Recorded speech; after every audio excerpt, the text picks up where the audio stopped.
Instant Pot beef and barley soup is an easy, rich, satisfying soup made with tender chunks of beef, barley, veggies, and a flavorful broth.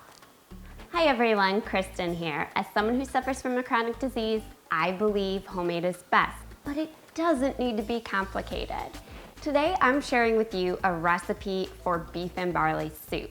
On a cold day, there's just nothing better than a warm, comforting bowl of soup, and this one knocks it out of the park. It's hearty, it's rich, it's flavorful, and it comes together super duper fast thanks to the Instant Pot. So let's get cooking. The first thing we want to do is hit saute on our Instant Pot and add in just a couple teaspoons of oil and let that heat.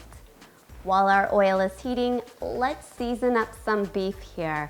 I have about 1 pound of beef stew meat. You could use sirloin steak, you could use a chuck roast that's been cubed into 1 to 2 inch pieces.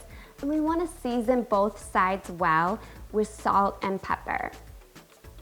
Now that my meat is seasoned, my oil has been heated, and so I'm gonna add my beef right to the inner pot. Along with the beef, I'm also adding in 4 sliced carrots, 2 stalks of minced celery, and a small minced onion. We're gonna saute this mixture up just until our beef browns on all sides and our onions begin to get softened. It's already smelling so good in here. Okay, that's looking good here. And so I wanna add in 2 cloves of minced garlic, and I'm just gonna saute that just for 30 seconds to about a minute. We don't wanna cook our garlic too long because we don't want it to burn. That can ruin a dish really, really quickly. Instead, we just wanna toast it lightly just until it's fragrant, which it smells good. So I'm going to hit cancel on my Instant Pot, and that'll turn off the saute function. And you know the drill, anytime we use the saute function, we must deglaze the pan to prevent a burn notice.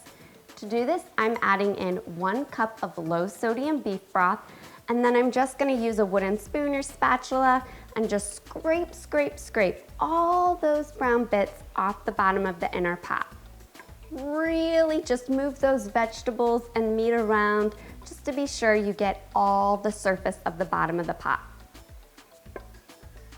That looks good, and so I'm gonna add in an additional 3 cups of low sodium beef broth. I'm also adding in 1 15-ounce can of diced tomatoes, 1 bay leaf, 1 sprig of fresh thyme. If you don't have fresh thyme, you can use a half a teaspoon of dried thyme leaves, not ground thyme. The flavor is not the same.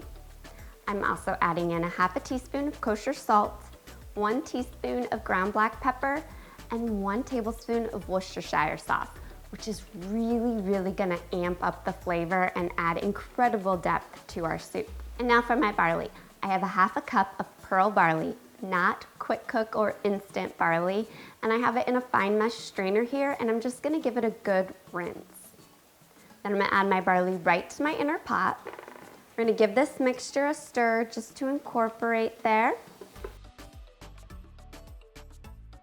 That's it. Pop our lid on our Instant Pot. Make sure your venting knob is pointed towards sealed. And to set the cooking time, we're gonna hit manual or pressure cook and use the plus or minus buttons to adjust until it reads 20 minutes.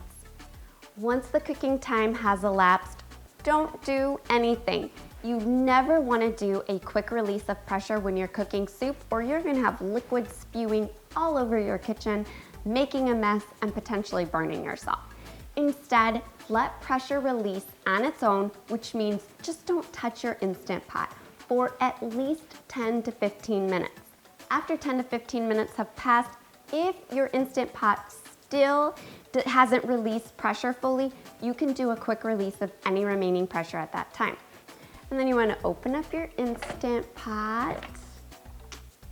Oh, it smells so good.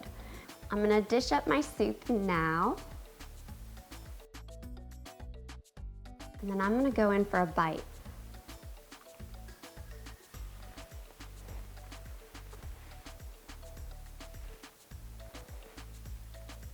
So simple, yet so flavorful, and the meat is just incredibly tender. It really just melts in my mouth. I'm telling you guys, this is delicious. It is a perfect meal any night of the week. And if you like this recipe, be sure to check out my next video where I share with you how to make Instant Pot Irish stew. It's another winner. Until then, happy cooking.